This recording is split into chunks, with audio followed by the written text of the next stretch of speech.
आप देख रहे हैं न्यूज नेशनल वर्ल्ड, खबर वहीं अंदाज नया।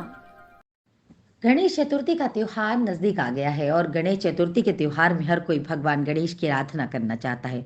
यही कारण है कि जगह जगह पर बप्पा की मूर्तियां भी विराजित की जाती है। बप्पा के पंडालों में श्रद्धालुओं की भारी भीड़ देखने को मिलती है। जब घर में बप्पा को विराजमान करने की बात आती है तो लोगों द्वारा बप्पा की चांदी की मूर्तियां काफी पसंद की जाती है।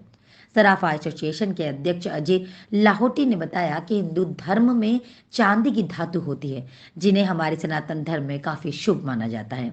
यही कारण है कि सोने और चांदी से बने आभूषण लोग पहनते हैं। गणेश चतुर्थी का त्योहार जैसे जैसे नजदीक आता जा रहा है, इंदौर के सराफा बाजार में भगवान गणेश की चांदी की मूर्तियों की डिमांड काफी बढ़ गई है। गणेश चतुर्थी का त्योहार नजदीक आ गया है, इसी वजह से इंदौर के सराफा में भगवान गणेश की चांदी की मूर्तियों की डिमांड भी काफी बढ़ गई है। चांदी की मूर्तियां खरीदने के लिए प्रतिदिन ग्राहकों की आवाजाही शुरू हो गई है।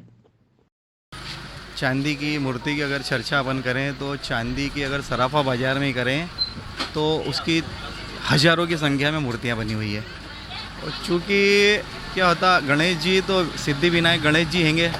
अगर कोई भी शुभ कार्य करते तो सबसे पहले गणेश जी को अपन मनाते हैं, गणेश जी की पूजा करते हैं। तो इसी प्रकार जब घर में हम वो दुकान पे विराजित करते हैं तो मिट्टी के गणेश जी की मूर्ति तो हम लेके आते ही हैं, लेकिन अगर कहीं स्थायी रूप से हमारे को घर में कहीं विराजित करना होता है, जब हम नया मकान बनाते हैं, जब पूजा करते हैं, गृह प्रवेश करते हैं, तो रजत सबसे शुद्ध धातु अगर धातुओं में होती है तो चांदी होती है। तो चांदी की जो मूर्ति होती है उसका एक विशेष महत्व होता है। और जब हम घर में प्रवेश करते हैं, स्थायी रूप से अगर कहीं गणेश जी को रखते हैं तो रजत की मूर्ति का, चांदी की मूर्ति का विशेष महत्व होता है। तो जो लोग चांदी की मूर्ति का महत्व समझते हैं वो लोग चांदी की मूर्ति गणेश चतुर्थी पे खरीद के लेके जाते हैं, घर पे विराजित करते हैं। चांदी की मूर्ति बनाने का विचार कैसे आया? ये चांदी की मूर्तियाँ आज से नहीं बन रही है, सैकड़ों सालों से जो है चांदी की मूर्तियों का निर्माण होता हैगा। अभी तो कुछ जो है अच्छे लोग जिनको हम बोलते हैं कि बहुत पैसे वाले हैं, वो कई बार सोने की मूर्ति का ऑर्डर भी देके जाते हैं कि हमारे को ऐसी की ऐसी सेम सोने की मूर्ति बना के दीजिए। तो ये एक श्रद्धा की बात है कि चांदी की मूर्ति आज से नहीं, सैकड़ों हजारों सालों से बनती आ रही है। जब से ये चांदी चली है और मूर्ति का जब भी हुआ, जब भगवान हैंगे तो सारे भगवान के साथ में गणेश जी तो सबसे पहले मनाने वाले देवता हैंगे, तो उनको तो सबसे पहले अपन विराजित करते हैं, उनको पहले मनाते। तो चांदी की मूर्ति गणेश जी की बहुत सालों से एक कारीगर जब एक मूर्ति बनाता है तो सिर्फ एक मूर्ति नहीं बनाता वो। हमारे क्या होता है, उसके बनाने के एक सांचे होते हैं, ढालते हैं उसको। तो एक तरह की मूर्ति जो बनती है पूरे देश के अंदर जाती है, यहाँ तक कि विदेशों में भी जाती है। तो एक अगर प्रकार की मूर्ति बनती है तो सैकड़ों हजारों की संख्या में एक मूर्ति का निर्माण होता है।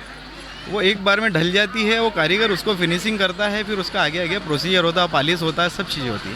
गणेश चतुर्थी करीब आती जा रही है, चांदी की मूर्तियों की डिमांड बढ़ती जा रही है मार्केट में। बिल्कुल सही बात है। जैसे बार बार होता है कि जो है सिर्फ मिट्टी के ही गणेश जी की मूर्ति बनाएं, अन्य जो वस्तु है उससे नहीं बनाए, प्लास्टर ऑफ पेरिस या इससे नहीं है। बार बार जब सरकार बोलती है, जनप्रतिनिधि बोलते हैं, तो ये सवाल उठ के आता है कि भाई अपन जो है अगर मूर्ति लेके आ रहे हैं प्लास्टर ऑफ पेरिस की अगर मूर्ति हैगी तो वो गलती नहीं है कि ख़राब नहीं होती, और गणेश जी उसका दुरुपयोग होता हैगा।